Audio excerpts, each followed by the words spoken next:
మీ ఎలాంటి వ్యాపార ప్రకటనలకైనా వెంటనే మా ఛానల్ సంప్రదించండి. ఓం నమ శివాయ నమ.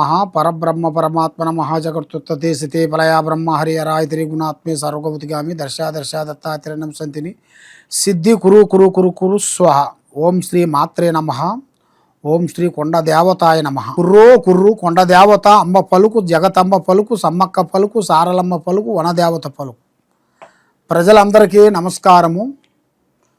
3వ తారీఖు 3వ నెల 2026 పౌర్ణమి రోజున, ఆ రోజు చంద్రగ్రహణం వస్తుంది కాబట్టి ఆ రోజు మంగళవారము.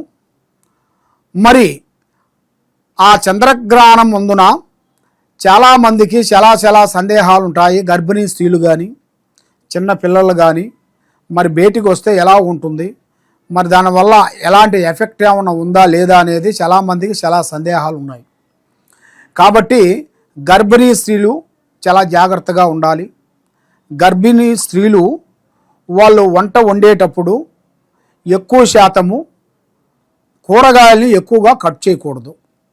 దానివల్ల ఆ చంద్రగ్రహణం వలన పుట్టబోయే బిడ్డలందరూ కూడా కొన్ని విధానాల ప్రకారంగా కొన్ని చెవు కానీ ముక్కు కానీ ఏదో ఒక వంక రూపంలో వస్తుంటుంది. కాబట్టి ఆ రోజున ఏది 3వ తారీఖు 3వ నెల 2026 ఆ రోజు పౌర్ణమి చంద్రగ్రహణం ముందున గర్భిణీ స్త్రీలు చాలా జాగ్రత్తగా ఉండండి. మరి అదృష్ట బలము, జీవిత బలము, యోగము ఈ 12 రాసుల్లో ఉండవలసిన వాళ్ళందరికీ మళ్ళీ ఇప్పుడు రావలసిన మనకి ఉగాది అనగా నూతన సంవత్సరం. ఈ ఉగాది 19వ తారీఖు 3వ నెల 2026న గురువారం రోజున మనకి వస్తుంది. ఆ గురువారం రోజున శ్రీ పరాభవనామ సంవత్సరం. ఈ శ్రీ పరాభవనామ సంవత్సరమున ఈ నూతన సంవత్సరం అందరికీ శుభాకాంక్షలు. అందరూ ఆరోగ్యంతో ప్రశాంతంగా మనశ్శాంతిగా ఉండాలని మనస్ఫూర్తిగా కోరుకుంటున్నాను. మీ కోయ ద్వారా బిఎల్ శ్రీనివాసరాజు.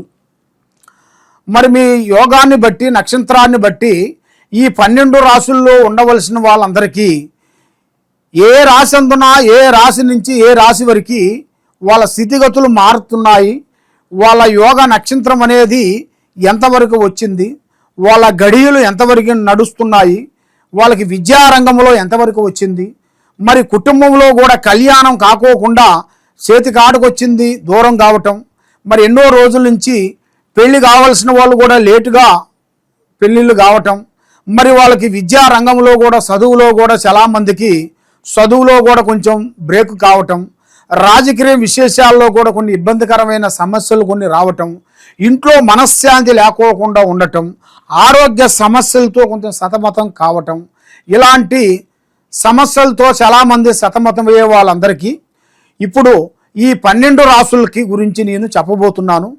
ఏ రాశికి ఎలా ఎలా ఉంటుందో అనేది మీరు ఒక్కొక్క రాశికి ఒక్కొక్క విధంగా ఉంటుంది.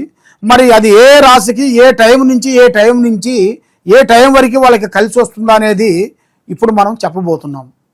ఓం నమ శివాయ. 2026 మార్చి నెల కన్యరాశి ఫలితాలు.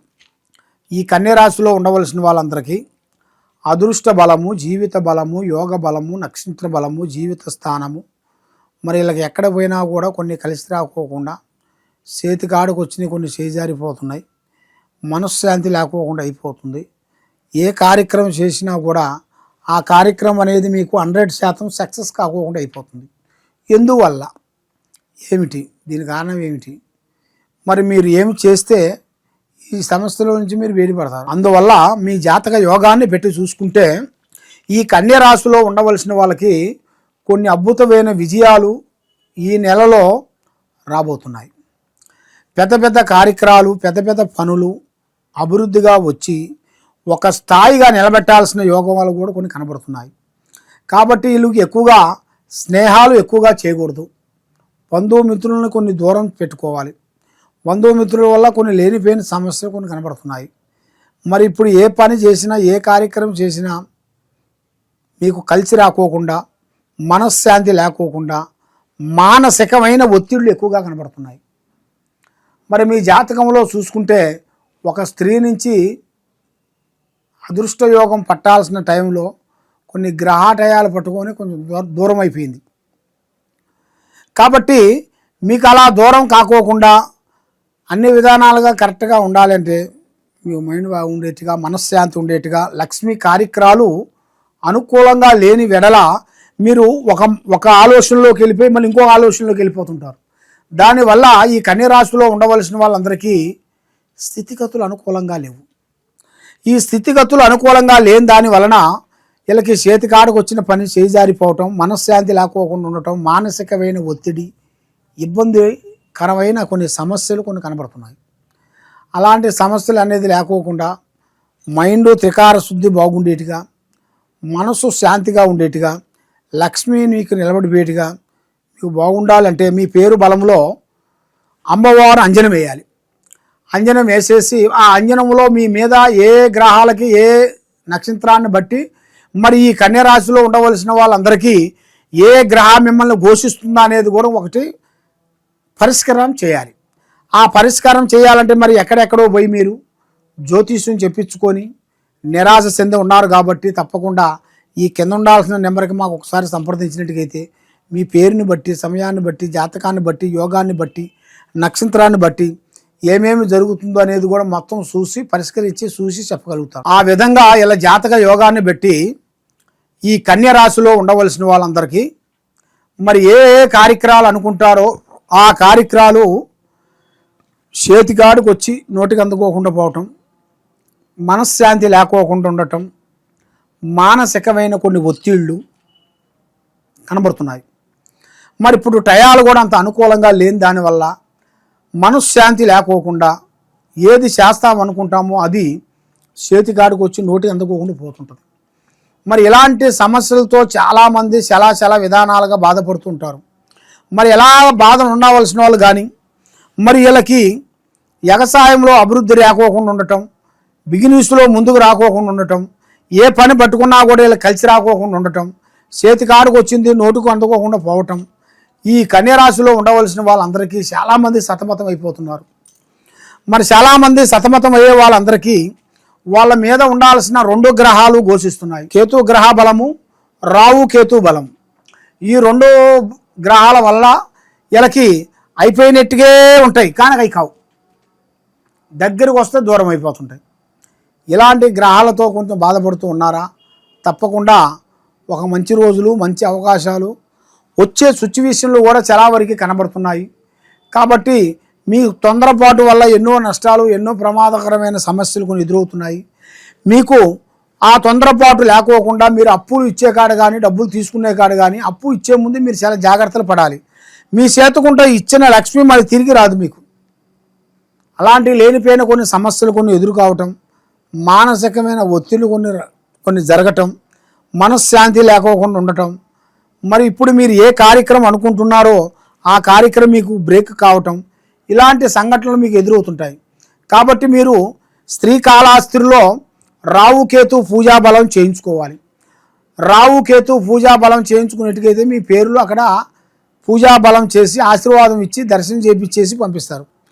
ఆ విధంగా కొన్ని నడుస్తుంటాయి. కొంతమంది ఏం చేస్తారంటే అబ్బా ఈ విద్యను ఇంకా 10 మందికి పంచాలి, 10 మందికి చేయాలని చాలామంది శ్రద్ధగా తీసుకుంటుంటారు. కానీ ఏది చేసినా కూడా ఫలించినా చేసినా ఎక్కడికి పోయినా కొద్ది నిర్ణయాలు తీసుకోవాలి.